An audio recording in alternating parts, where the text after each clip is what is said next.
The new NBA and MLB season is in full swing, and BetOnline has you covered with the best odds and biggest promotions and live in-game betting on all your favorite teams.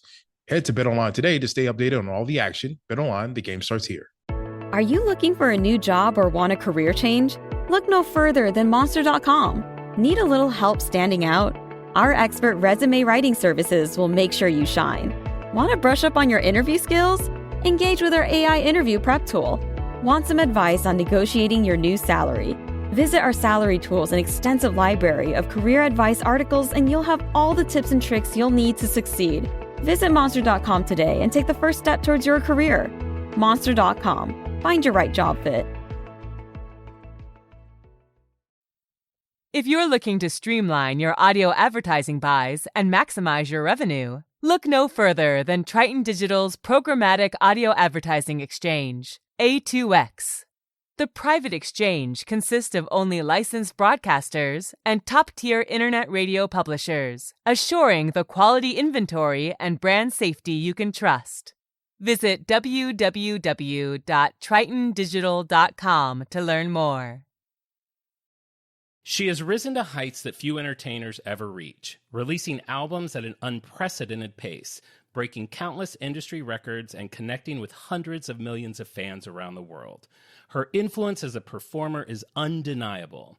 But it was on March 27, 2007, that 3 trademark applications were filed to protect her name in association with musical recordings, live performances, and clothing.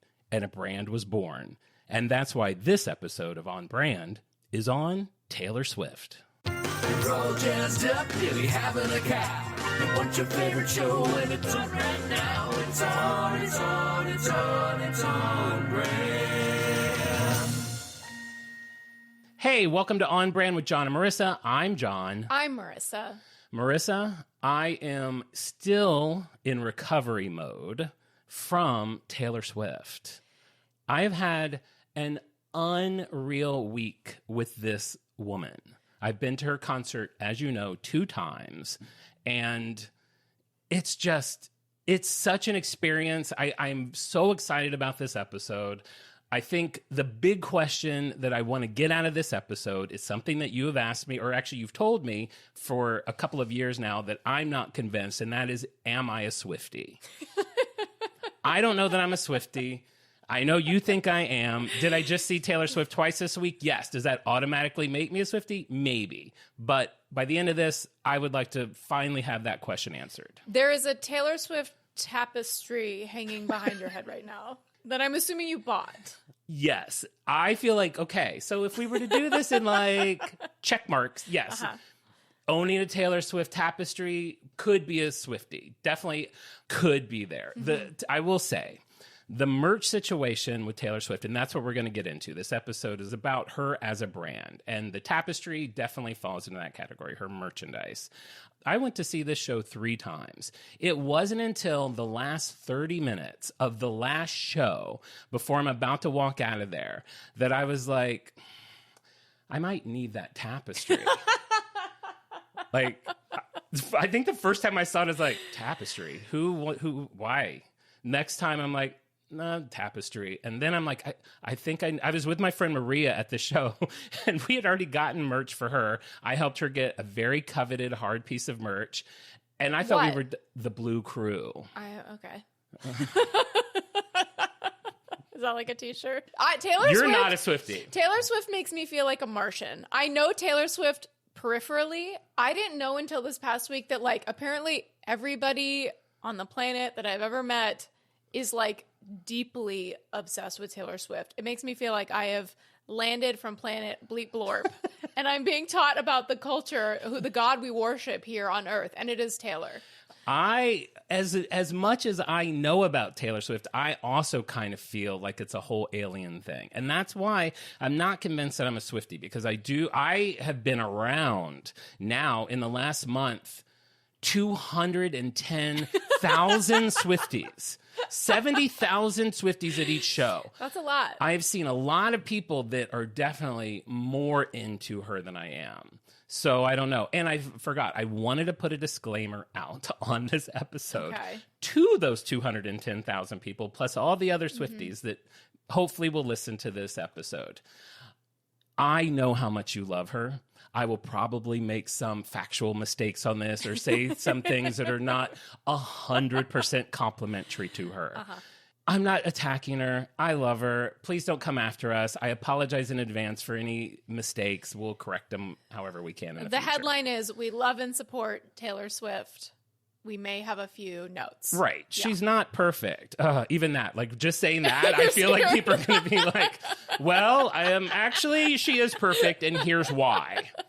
It's hard. So this is a different episode for us because up until now, we've done a lot of iconic brands, a lot of brands that people are really into. This is our first time doing a person as a brand. I even told my friend yesterday, I told her we were going to record, and she said, oh, what are you doing? I said, Taylor Swift. And she goes, is Taylor Swift a brand? And then she goes, I guess she is. I'm like, well, yeah. I mean, especially these days where every celebrity, they have to become a brand. So I wanted to start out discussing if we had to think about Taylor Swift's brand in like nouns and adjectives, the way you would in a marketing meeting. What is Taylor Swift's brand? I would say cats. Mm-hmm. She does. She has trademarks on her cat's names. Right? So that cats. Other people cannot put her cat's names on a t-shirt. Isn't one of them Olivia Benson? Yes. Yes. Olivia Why Swift. do I know Taylor Swift's cat's name? This is how strong the brand is. Why do I know Taylor Swift's cat's name? See, that's Benson. the power of Taylor. So her brand is cats. I'd say her brand is like independent woman making her way in the world. Was that a theme song? It sounded like you were starting to say independent woman making her way. Yeah, sure. Independence, strength, not letting bad relationships get you down. Though I do think she's tried to move away from having the bulk of her material be about breaking up. That's that's one of the things that people that don't know a lot about Taylor Swift will immediately bring up. Like, oh, well, she only writes songs about like how someone hurt her or something like that. But she's not afraid to do that. So getting dumped is part of her brand. It was. That was a big part of what helped skyrocket her. It's like whole albums are based on guys that she dated. I've never broken up with anybody. I've only ever been dumped. Really? Yes. I don't think I've ever broken up with anybody. You've only been dumped too? I haven't had many relationships. Neither have I. I mean, I met my husband when I was like 22. But I've only ever been dumped. Actually, one of them I moved away, so maybe I did have the. That's dump adjacent. Yeah. Yeah. So yeah, I liked where your head is going with trying to sort her out by brands, because the way that I've kind of structured this episode is to look at her as a brand. I pulled like several concepts of what makes a brand iconic, and then looked at her to see how she falls into that category. Okay, PowerPoint. Well, it kind of is. I wanted to have some structure to this because normally we're like in 1884, a boy sold a fish, and then like we go through 100 years of events. We don't have that with her. She was born in 1989.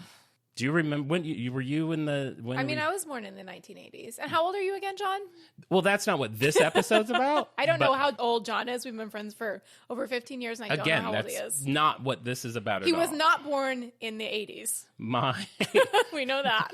I tell people my earliest memory is 9/11, and then you can just figure it out from there. I remember nothing before that date. Can I just talk about the concert for a minute? Because I think that's what.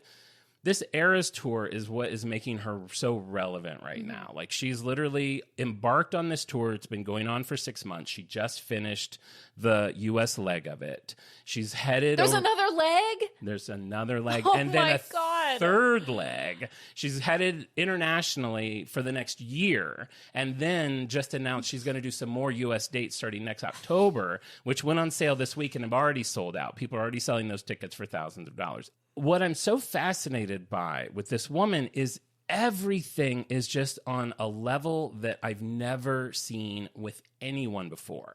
She has broke countless records. She has, 90 or 100 Guinness Book World Records. Everything she does is just so extreme. And you look at her and she's just this girl. Like, when she talks on stage, her persona that she puts out there, she's kind of just like this girl who's just playing songs, but she's clever about it. She knows how to play her audience. She knows how to perform. Yeah, she doesn't strike me like when you see Beyonce, you're like, Beyonce her persona is like larger than life. You can't imagine like Beyonce like taking a dump. You know what I mean?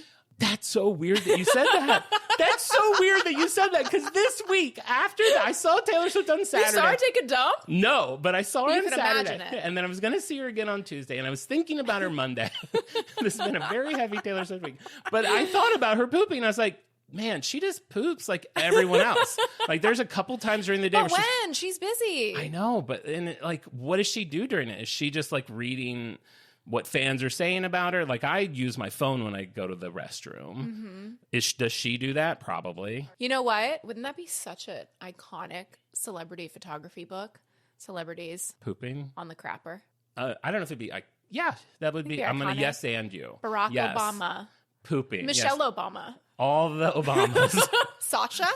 All the Obamas. Malia. Even the dog squatted over in the yard. All the Obamas pooping. You know what I mean, though? Like, Beyonce is so, like, larger than life. You kind of can't imagine having a regular conversation with her. I would say part of Taylor Swift's brand is being, like, a regular, down-to-earth, kind Relatable. of dorky, relatable gal. It is. Wasn't she, like, writing, like, letters to her fans? She, like, would send them a lot of mail and, like, mail them gifts and stuff. Like, people would... Wasn't Not that a even thing? just mailed them. There was, before she got to the level she is now, she would hand deliver gifts to people. That is so bizarre. And that's something that we talk about here when we get into the part of the importance of fan connection in branding.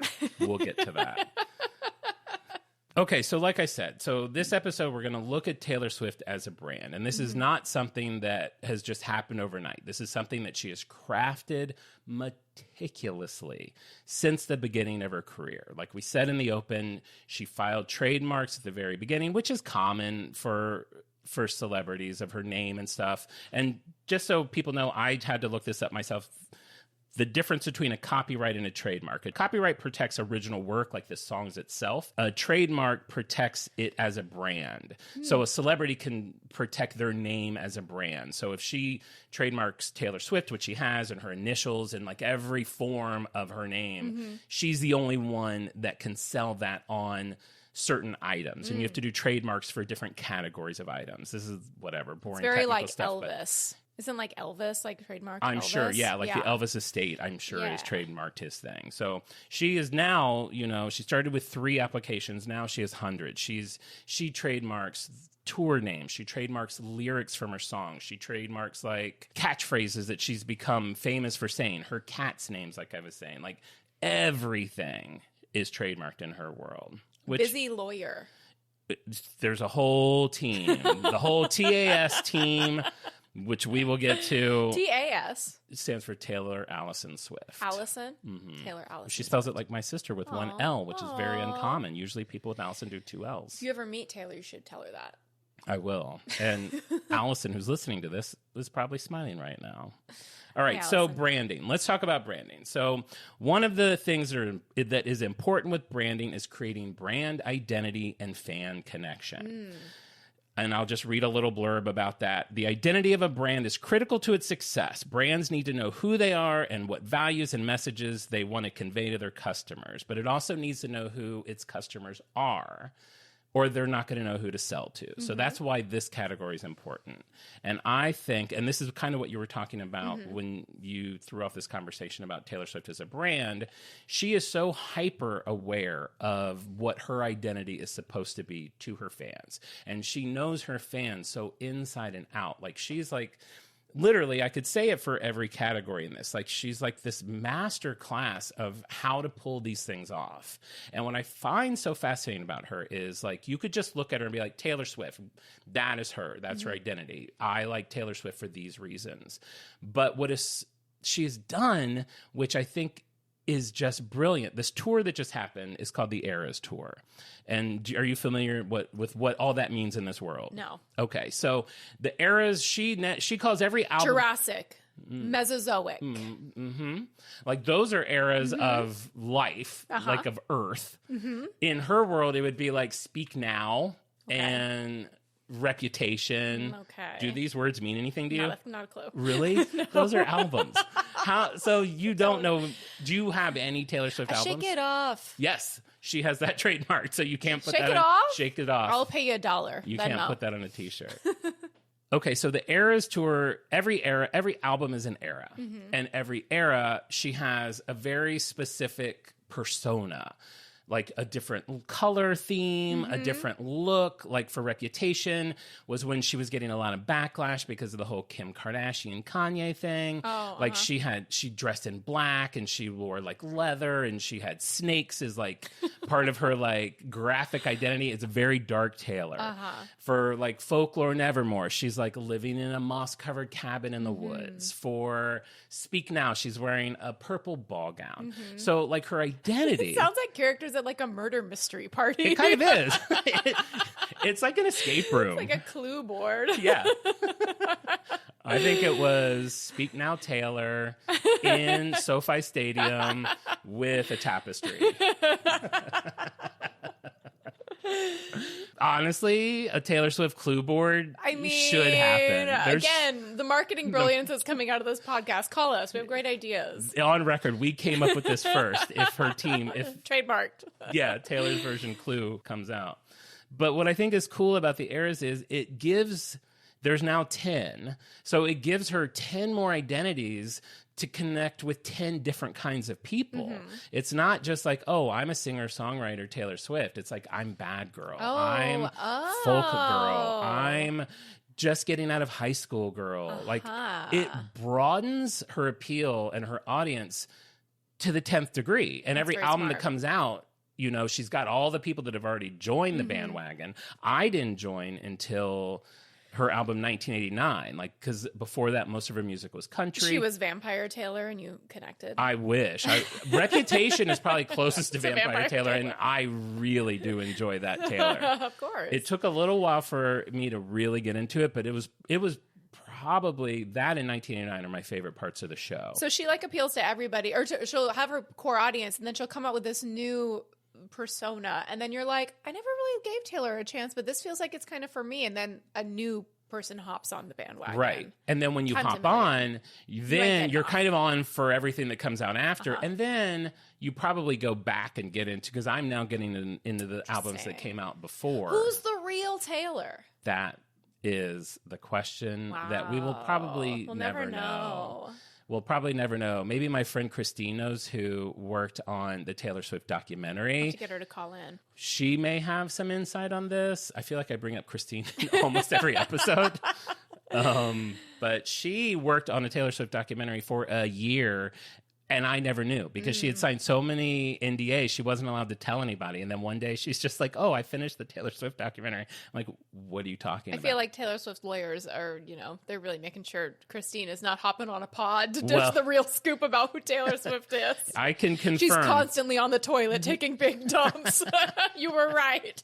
You're right. We got footage of it. You wouldn't believe the dumps that she drops. No, see, I hate potty humor. Okay, it's we're not going there. It's not our thing. Potty humor, just so everyone knows, is very off-brand for me. You love poddy, like podcast humor. I love potty humor. But not potty. But I hate potty humor. Hi, this is Chris Howard, host of Plugged In with Chris Howard. BetOnline is the world's most trusted betting platform and your number one source for all your sports betting action. BetOnline has more ways to stay in on the action with the latest odds, news, scores, even live in-game betting while the games are being played. With a large selection of odds on everything from Major League Baseball, NHL, and UFC, and professional golf, BetOnline remains the number one source for all your sports wagering info. In between games, head over to the BetOnline's casino with all the top Vegas-style games, including poker and live casino. BetOnline, the game starts here. Okay, so that is... Wait, are these the 10 behind you? There's like 10 little bingo... Those are the eras. Those are the okay. eras. Okay. So you have Taylor Swift debut era. You have Speak Now era. You have Reputation. Can you name any of the others? 1989, No. Folklore, Evermore, Midnight. Yes. Fearless. I always forget Fearless. That's most of them. Twinkle Toes. No.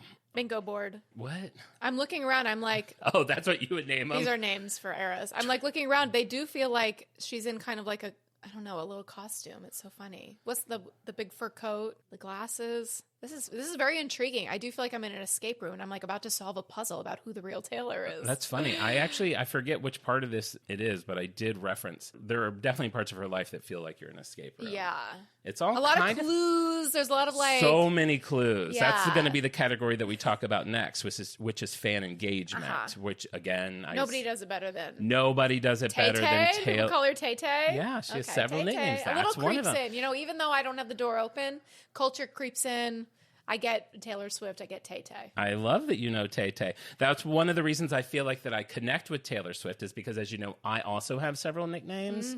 We have J-Glow, we have G-Love, we have Johnny G, we've got Hollywood Justin. G-Love, Hollywood Justin. They're all, and she's got Tay-Tay, T-Swift, T-Swizzle, T-Sweezy. I don't know. That's what it said on a fan TaylorSwift.com. I'm sure she probably doesn't go by those now, but T-Sweezy. Her Hey, mom. T-Sweezy. You mom call her calls that her if you meet her. T-Sweezy.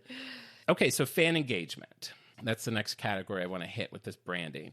If customers feel like they have a strong relationship with your brand, they'll talk about you and spread the word to others in their network. With better brand engagement, awareness, loyalty will grow. It's almost like that is like a Taylor Swift thing. That's just general branding, but she's all about fan engagement. She makes her fans feel really special and important, and I think that definitely aids the connection they have with her. Do you know what's going on with Doja Cat? Doja Cat was like publicly insulting her fans. She lost like half of her million followers like overnight. Do you know about this? Did this just happen? Yeah, this just happened a few days ago. Does this have something to or do with like the last Barbie? week. No, Doja Cat had a little bit of like bad PR. I can't remember exactly what the details were, but she was on Twitter or Threads or one of those places insulting her fans, saying like, if you're one of those people who calls, I didn't name you guys kitty cats. I don't know who you are. If you're like that much of a fan of me, you're a loser. You need to get a life. Like insulting her fans, and like fans don't like that. So there was she like tanked in like the public eye like overnight just from that. That's the exact opposite of what Taylor does. Taylor makes her fans feel so special. She would never want to like disrespect them or talk down to them. That's crazy. Wow. So we have that with Doja Cat. We have the whole Lizzo thing with, I don't know what's right, what's true and what's not, but she's definitely had some. Taylor Swift is, I'd say, pretty scandal free, like in like the public eye as far as like how her fans view her. She can kind of do no wrong. Well, we'll get to a couple things that she's done wrong, but a lot of the things that she does wrong or that I think are kind of shitty, they forgive her for whatever reason. She like run over a kid. Yeah. We forgive you, Taylor. She kills one kid with every era. Like that's how an era is born. With It's very spooky. Sacrificing a child. She takes the child's soul and like that becomes her new personality. Yeah, that's how the witch. identity is born. I love it. that. So like early fan engagement, like we were talking about, it would be like she became famous for hiding clues in the liner notes of her albums. Fans would like any letter that was lowercase, you put those together and it would be some cryptic message. That's what feels like a Da Vinci escape room. Code. Yeah. And then I think in 1990, Robert Langdon on the horn. she would. There's videos of her buying Christmas presents and wrapping them for fans and literally taking them to her house, sending Beyond people notes. bizarre. Like she'll like follow fans on social media and someone will mention like they need $3,000 for this. Taylor Nation, which is kind of her like the people that like reach out to you, reach out to people and just Venmo them the money they need. Like she did so many of these like things, which, you know, when I was hearing about these at the time, and even now, it does feel like maybe part of it is for publicity and stuff. But I do think part of it is also that she needs to connect with people. Like she, you know, I know you've talked about since you saw the documentary, like she comes off feeling a little bit lonely. She's created such a big world. She can only have so much closeness in it probably. So doing some of these things early on was, I think, letting her connect with people. My cynical side is like, oh, that's such a PR thing, because I know that a little bit of that for a brand would go a long way. Like if she gave one fan $3,000, that becomes like a tentpole of her image, is that she's like this extremely generous person who connects with her fans. For her, $3,000 is less than a penny to a regular person. It's nothing. It's nothing. But that becomes a big part of her image because she took the time to do that and she cares and all that. I'm sure she's a good person and she's generous in spirit. Yeah. She's the closest thing we have to a real life Santa. Well, did you hear all the things that she did at the end of this tour like 2 weeks ago? No. Like tipping out. So it hit the news that the size of this tour, she's got 50 semi-trucks that have to move her stage around. And they have 2 complete teams, because the only way to pull this off is while she's performing in one city, a whole other team has to be in the next city she's going to, setting that up. And the stage and everything is so enormous. So she's got these 50 truck drivers who are just doing this for the last 6 months. They all of a sudden get a personal handwritten note from Taylor thanking them for the last 6 months and a bonus check, which I've heard anywhere from $100,000 to $200,000. Wow. And then it came out that she did this across the board. Her dancers, everyone working on the crew, all the people that have made this tour, what is on its way to being the highest grossing tour of all time. It will definitely hit $1 billion. And when it does, it'll surpass Elton John, which makes me feel bad because he literally he just hit the record like this year. He hit $900,000 for his farewell tour, which was like years and years long, and he's gonna have that record demolished for like 4 months. Not a lot of things would make us feel bad for Elton John, but that does. That does make me feel a little bad. You know, I hear that story about Taylor. You know what I hear? Sore wrist. That's a lot of handwritten notes. It is a lot of notes. She loves a handwritten note. You think that is a sore wrist? Did you know almost every album that drops, she releases thousands and thousands of hand-signed copies? I can't believe that. It's insane. And I write 4 lines and I'm like, ah! I know. I don't know how she does it. It's one of those things she does. Can't get through a damn grocery list. I just do everything on notes on my phone now. I very rarely write. And I have cool handwriting. When was the last time you've held a pencil? It's agony. I did this week. I wrote a check. I occasionally still have to write and by the end of that check, it's like, I gotta rest. I need ice. I need a splint. And you're telling me thousands of handwritten notes? Dear Tony, thank you for lugging my whatever. So she gave a bunch of money out to all her crew. They're saying that amounted to $55 million, which is, sure, a drop in the bucket for her. That's a lot of money. She doesn't have to give out $55 million. There's a lot of rich people who would not happily part with $55 million. A lot of people that wouldn't even buy you dinner. They're like, can we split the check? I'm like, you're rich. That sounds personal. Did that happen?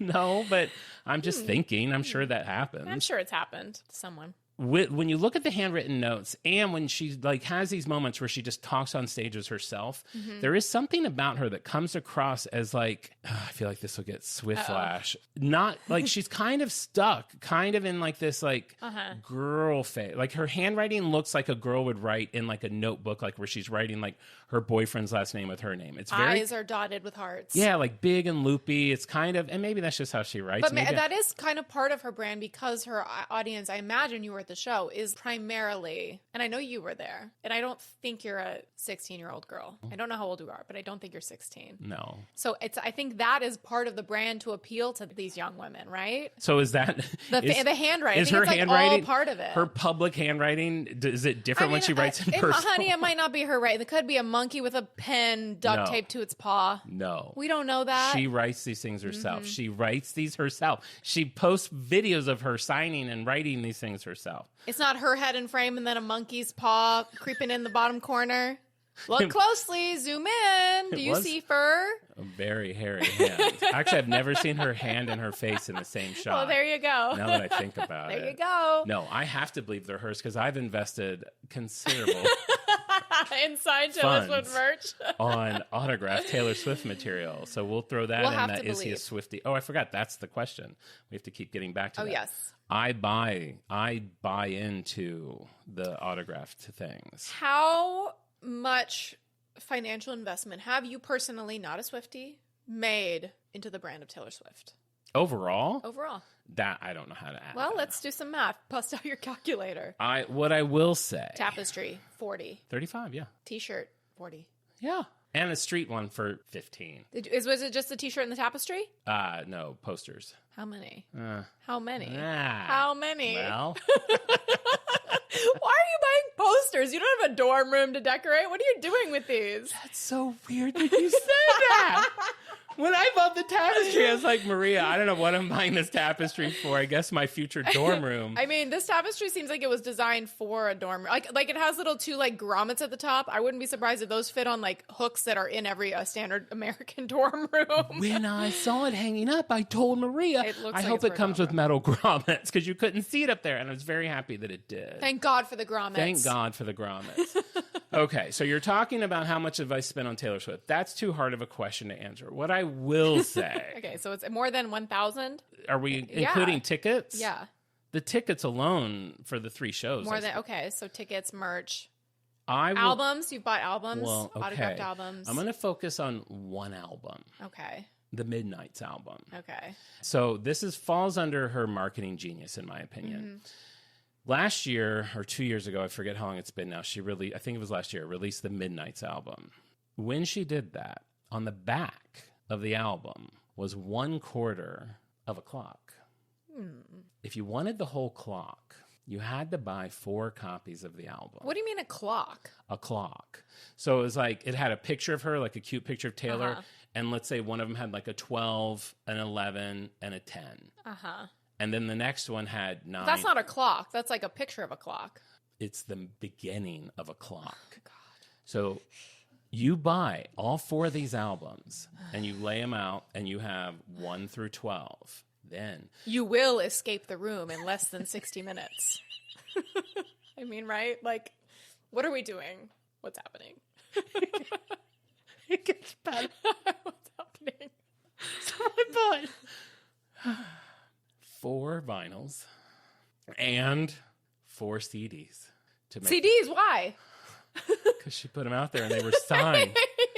These were all signed. So I 8 signed albums from Taylor. Buy a monkey.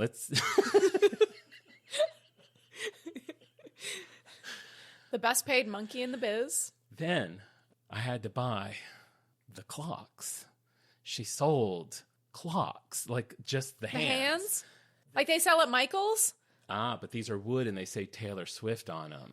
I had to buy the small one and the large one for the albums and the CDs. So all together, I don't know what the math was on it, but for just the Midnight's album, I probably spent $250. Babe, I don't want to shame anybody, but that is embarrassing. You shouldn't tell people that. I know you just did. On air, you should not tell people that. This. It's staying in, but you should be embarrassed. I am. Does that make you a Swiftie? We'll wait till the end. I don't think it does. I need Steve Harvey here to weigh in. Does it make you a Swiftie? Survey says. Survey says.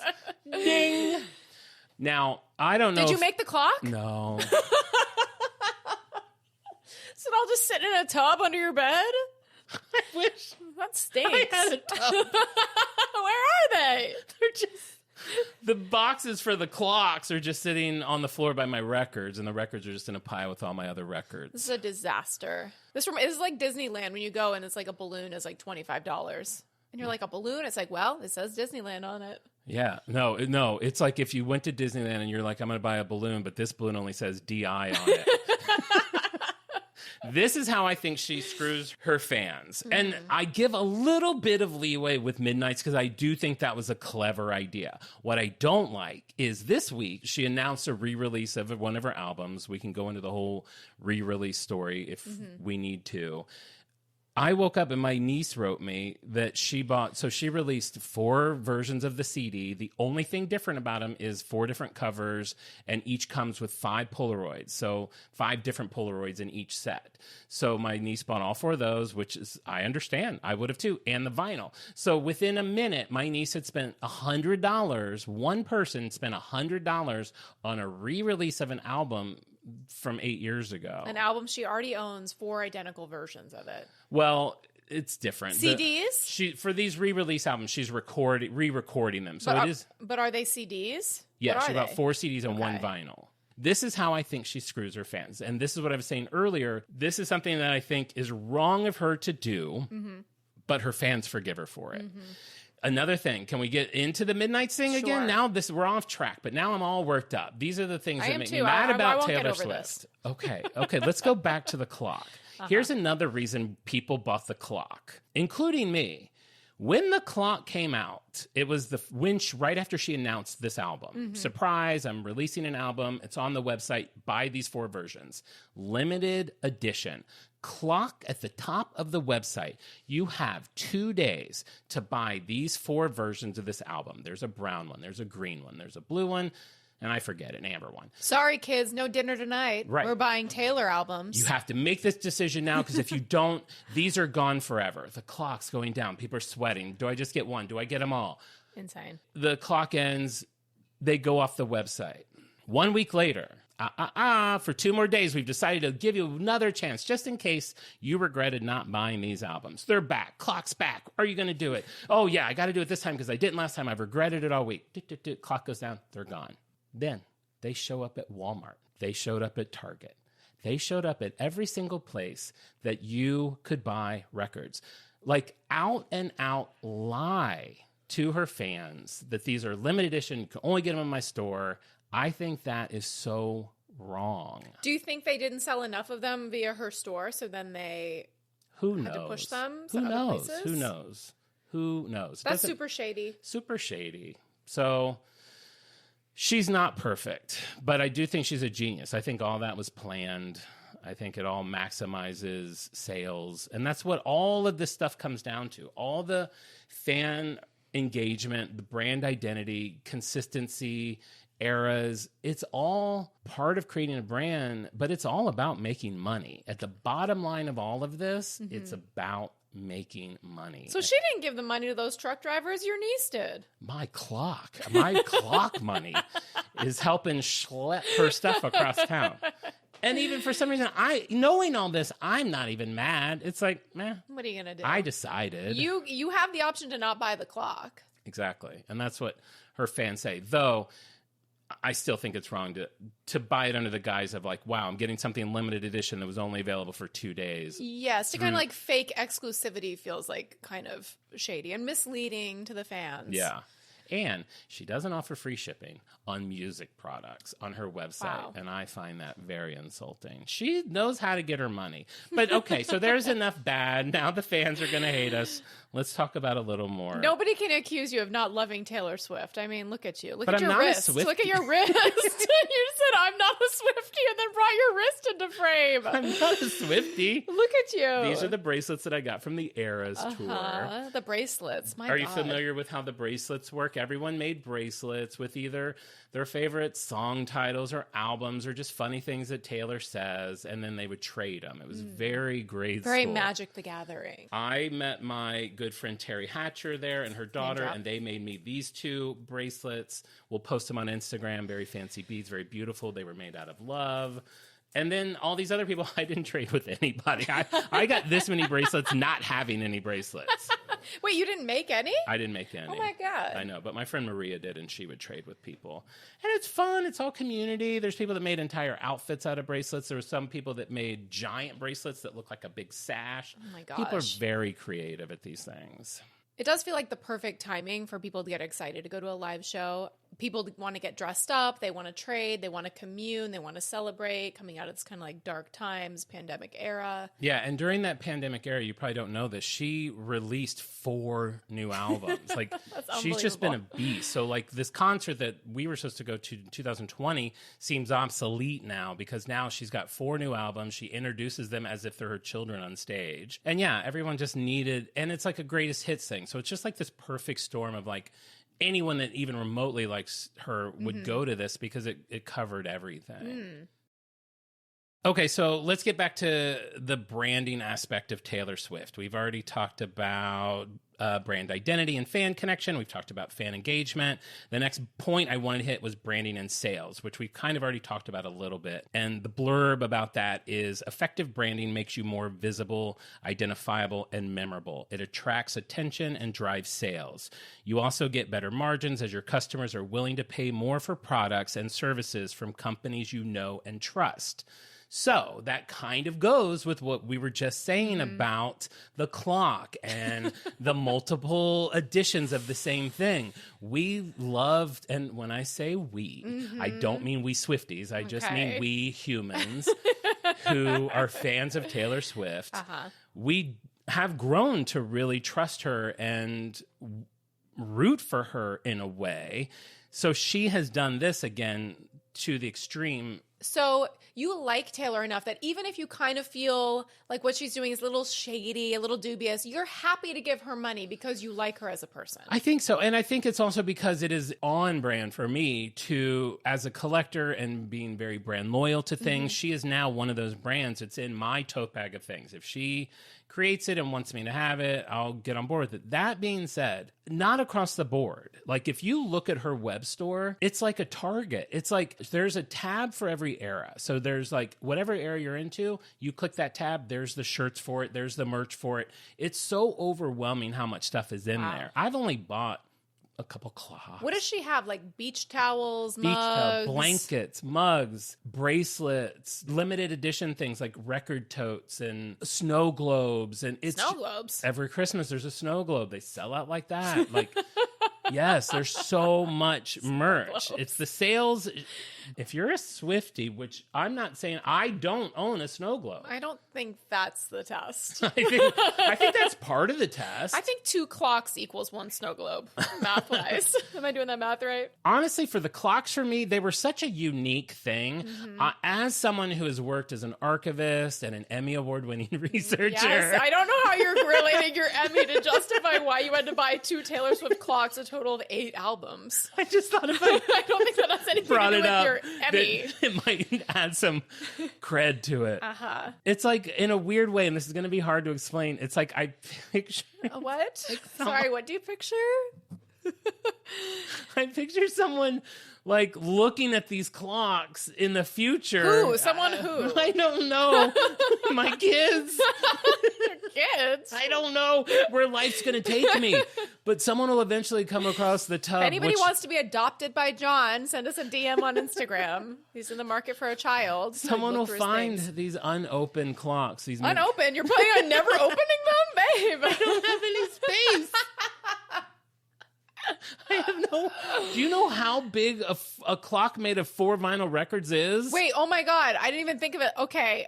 For some reason, I wasn't visualizing it like that. One record is like this. So it's like this big. This clock is this big. And they each have a little shelf, and you put the record on it, and then you put the clock in the middle. It's huge. So your grandson is like digging through your stuff, and what do they think when they see this clock? I don't know. Now I'm just picturing what my grandson looks like. What does he look like? He's cute. He's a good kid. Stays out of trouble. He just wanted to know me better, so he's going through my stuff. He could just ask me. I haven't passed yet. I'm just downstairs. Oh, you have stairs in this future. I like that. Yeah, well, if I'm wishing, I may as pretty well have 2-story house and a kid. So yes, branding and sales. She's again a master of it. Next, I mean, come on. Of course, she's great at this. Brands and social media. Obviously, that's for the last 20 years. That's been an important part of branding. Social media increases the amount of exposure a brand receives and increases traffic. Taylor started her social media fan base on MySpace, which was very kind of unconventional for a country star to do. She now, as of this month, as of yesterday, has 270 million followers on Instagram. Wow, she's quite popular. She is quite popular. If you think about my niece yesterday, bought one album for $100. She's got 270 people. That half of those are probably also willing to do that same thing. You it's have just to like... believe. Everything that she does, it's like I can't wrap my mind around it. And she's so good at engagement on social media. When the Midnight's album came out, she released like these episodic posts that came out at regular intervals. This is what I was going to say that reminded me of an escape room. Like her posts will be just like a scattered picture that looks like a sheet of her day planner. And then everyone's going through all these things. And I'll be like, 3 a.m., like question mark, question mark, question mark. So everyone's losing their freaking mind. What's going to happen at 3 a.m.? 3 a.m. I was one of them. At 3 a.m., luckily... Not 3 a.m. the time. 3 a.m. the time. Luckily, Luckily, it was 3 a.m. East Coast time, so for us, it was only midnight. Okay. But at midnight, I'm like refreshing her website and refreshing Spotify, and all of a sudden, boom, 6 new songs show up. Like she's all about clues. What does she do with her money? Like, what does she do for fun to relax? That I don't know. I know she owns a lot of properties. Really? So Yeah. she just visits her homes I and think walks she's- around them? Yeah, she's quietly. I picture her just quietly walking around her homes, Room to room, touching her expensive furniture. taking poops in every bathroom. Just Because she's relatable. quiet poops because she's relatable. Yeah. That's her brand. The next thing that has become very important with branding, I would say, is collaborations. Brand collaborations are beneficial for both parties. By working together, brands can reach a wider audience, create new content, and promote each other's products. I have a collab. Taylor Swiffer. Oh my God. That's brilliant. That's brilliant. I mean, again, marketing ideas were available. Call us. And then Like, each Swiffer could come in the color of a different era. There you so go. then people are going to buy 10 Swiffers, they're $99 each. $99 each. Sorry, $89 each. $89 each. No, it'd be like $89.13 because you got to have a $89.13 each. Taylor Swiffer. Swiffers is brilliant. I Okay, feel like well, we should reach out to the get Swiffer on the horn. Corporation and see if they'd be into that. She's done collaborations with all the like so many other brands that we will cover on the show. She's done Target, she's done Starbucks, she's done Apple. She's got a huge relationship with Capital One. She gets incentives to her fans by having these collabs. Like if you have a Capital One credit card, you get early access to buy tickets. You get like special merchandise that no one else Did gets. she ever do Coke or Pepsi? She did Diet Coke, which is another Coke. reason I love that. really like her. Because that doesn't seem like something she would do. She doesn't seem like a soda pop girl. Well, and if I saw her as a soda pop girl, I almost feel her like kind of as Pepsi. I thought you were going to say like Moxie, like one of those weird like... No, like Pepsi, like in the era of like Britney Spears being Pepsi or like Michael Jackson being Pepsi. You know, it's funny you say that because I was actually read today that Britney Spears is someone that she really looks up to. So I could see her doing Pepsi just to walk in her shoes.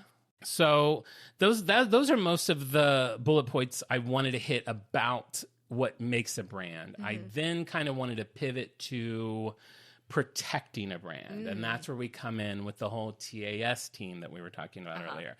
These are the people that now that she's got all of these trademarks in place, have to make sure that people aren't breaking her trademark. So what does that mean? They're going on like Etsy and like Googling like Taylor Swift lyrics? That's exactly Is that what they're literally doing. what they're doing? In 2015, it really caused quite a stir because all of these Etsy marketplace people started to get cease and desist letters from the TAS team saying, hey, you got to stop selling like whatever it was. Your little shake it off poncho. Yeah, your little candle. And it really like bent people out of shape because it's like these very small mom and pop shops that are like... I think that feels rude because that's not a threat to her bottom line. It's like, let this mom embroider Olivia Benson onto a beanie and sell it on Etsy. Who cares? And make a little bit of money. Yeah. I know. I didn't see a ton of articles about it after 2015. And I'm sure that Taylor was not involved at all with those cease and desist letters. That's why you hire a team like this. Handwritten by her personal monkey. They were in the handwriting very similar to hers and were signed with a heart. And so she has this team and they've kind of been nicknamed the secret police of Taylor Swift, which doesn't give them the most cozy feel. Like they're just literally going around the internet trying to bust people that are making any very money off of off-brand her. for Taylor. How did you feel? I heard a little bit about you recapping your experience. Like I was saying, I do think this concert kind of just put her just on a different level. I've read, and they haven't released financial stats for the concert, but the estimates are that each night of the concert, it was bringing in between like $13 and $16 million a night. Her take home from that is estimated to be between, I want to say like $4 and $6 million every single night. She is injecting economies with, I think they said for Los Angeles, like for the 6 nights she played here, she brought in like $380 million into our economy. How? Hotels, Restaurants, beads, clothing stores, Just like she's Wow. literally, they're saying that she brought back, I think when she played Vegas, it brought the levels of Vegas economy to pre-pandemic Oh my like God. levels for the first time. Canada was trying to get her to play there to literally boost their economy. Wow. She is single-handedly boosting the economies of cities. Like it's another one of those things. It's like, it's just on such a giant scale. Yeah. That nobody does that. She's causing earthquakes. She's changing economies. Like she's changing the face of this planet. She's one of the greatest world powers we have today. I mean, she kind of is. I'm sure. Mother Gaia. Yeah, so the tour has just been ridiculous. And I know, as I've said a few times, at the end of it, she announced that she was releasing the re-record for 1989. And I do want to just talk about the re-records for a second, because I do think it is one of the most incredible things that I've seen anyone in the music industry ever do. And I don't know if you know the story or not, but for anyone out there that doesn't, Taylor's first 6 albums were sold, and she did not have the opportunity to buy them for whatever reason. They were sold for an incredible amount of money, like $350 million. And she's one of those artists that really wants to own her work. So Kelly Clarkson sent a tweet to her that was like, well, if you want to own them, you should just re-record them all. And that got stuck in her head. That's how that happened? That's how that happened. Funny. And so the rule was she had to wait 5 years from the release date of an album before she was legally allowed to record it again. So now what she's doing, and I think 1989 is the 4th one she's done, she is getting, my understanding, she's getting all the same musicians from the sessions for that album. She's re-recording the albums almost exactly like they sounded originally, and then recording a handful of what she's calling vault songs, which were from that time period that didn't make the album, and releasing these albums as the Taylor versions of albums. Once they come out, she's trying to get the industry, and successfully getting the industry, to see these as the definitive versions of these albums, and she's slowly just kind of taking away the importance of that sale, and will eventually own all 6 of these albums again. It's insane. It's another one of those things. It's like, I'm so gobsmacked by her ability to do this. So the guy who originally bought them, he's a bad boy, right? It's Scooter Braun that you're talking about. That's the guy that was the issue with this. I believe he has sold it since he sold it. So I think he's already made hundreds of millions of dollars off of it. So he's fine. We don't have to worry about him. But she doesn't, whoever it was sold to is probably like a group or a conglomerate or someone. She just wants to own this music. And do the new versions sound the same, like exactly the same, or do they have a little special sauce to them? Well, it's funny you ask, because the ones that have come out are albums that I'm less familiar with the original versions of, because they were before I got into her. That's why I'm very excited for 1989, because that's like the first Taylor Swift album that I just fell in love with. So I know that album so well. So I'm so excited to hear the new versions of those songs and the 5 vault tracks that are coming out. That comes out in October. We'll do a little update on it once I've heard it. And not that I'm a Swiftie, but I can give my opinion on it. Very on brand for her, too, to sell an identical version of something and get people to buy it. It is, and buy several versions of it. So now that we're at the end of it, this is kind of, what I had for Taylor Swift as a brand. My big question at the beginning, I feel like it's still unanswered, maybe. Am I a Swiftie? Am I not a Swiftie? Here's the test. Would Taylor Swift make it on your charm bracelet? That's the I test? think that's the test. If a charm bracelet, for people who don't know, Jon has always wanted a charm bracelet. So this is a figurative charm bracelet. It does not actually exist. I have 4 charms. Okay, but you don't have a bracelet. I don't have the bracelet yet. Okay. I am slowly collecting what I call the charms of my life. I have... This is another thing that my kids. children will find in a drawer. You better get cracking on these kids. I'm just going to have to adopt like 25-year-olds. I want a charm bracelet of like the things that were important to me in my life. Diet Coke. I already have a Diet Coke charm. I have a Virgo charm for my birth sign. I have Cincinnati. I'm slowly acquiring. I have a list of the charms I'm looking for. So the charms that represent your life, Cincinnati, the town that you were raised in, Virgo, your birth sign, and Taylor Swift is making it in this like level of encompassing your life. Okay, but it's also got like Warhol in it, and I'm sure there'll be a Bjork thing. It's like things that I just really liked in life. Taylor Swift is now a part of that. I really love Taylor Swift, but I still don't know that I'm a Swiftie. And I don't know if we gave enough information on this. We'll let people chime in. Well, let people vote. Do you think Jon's a Swiftie? Based on everything you've heard in this episode, write in the comments, write to us. Is Jon a Swiftie? What do you think? And what would a Taylor Swift charm look like? Because we're full of marketing ideas. Maybe we could give their marketing department a good idea on a charm. You don't have to. She already sells a charm bracelet on her website.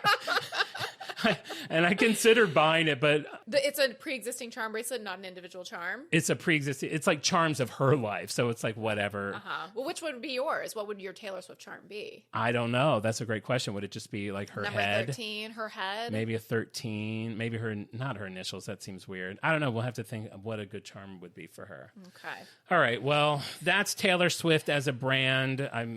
Hope you learned something in this. I've learned so much. I'm exhausted just hearing about her life. I can't imagine how she feels living it. It sounds wild. It seems insane to live the life that she lives. I'm exhausted just talking about it. I'm like out of breath. That was another thing that was insane about going to these concerts. I was dead for like 2 days after each of these concerts, just standing and watching it. She is at her peak. I don't know how she's doing it. It's very admirable. We're lucky to be living in a time where we can witness the greatness that is Taylor Swift and tell our grandchildren about it as they're blowing the dust off our charm bracelets, and our clocks, our disassembled clocks. I should probably start putting together a Taylor Swift tub. I think it deserves its own tub. It definitely needs its own tub. Before we go, I want to give a shout out to a brand freak. This is somebody who commented on Instagram, and then you can reply. Dusty to Digital said, "You didn't mention Bob Mackie Barbie from the adult collectibles, which is surprising for a few reasons." Yeah, I saw that comment, and I was curious what some of those reasons were. I mean, I would assume, here's what I assume. They're insane. Are you in the closet? No.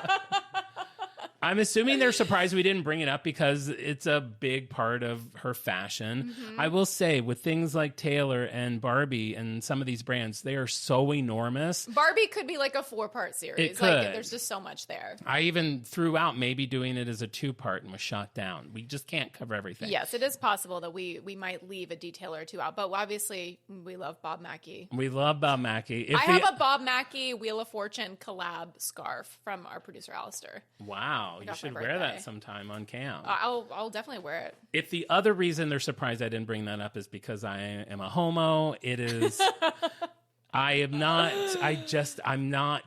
don't know anything about Bob Mackie. I'm not a very fashion-forward gay. You might not be gay because you don't care about Bed Bath & Beyond and you don't care that much about Bob Mackie. I think you're straight. I think that will be the question for the next episode of On Brand. Am I gay or am I straight? Well, always a pleasure, Jon, talking Taylor Swift, learning, loving, laughing, living in Taylor's world. This is the world we're living in, the eras of Taylor Swift. Next time, we'll have an all-new brand to discuss. If you like the show, please subscribe, rate, review, tell your friends. If you have a comment on a brand you'd like us to cover, go on Apple iTunes and chat with us there, or DM us on Instagram or comment. We love to hear from you guys. Any brands you want us to talk about. Any Taylor Swift thoughts. We'd love to hear from you, and we'll see you next time. Bye.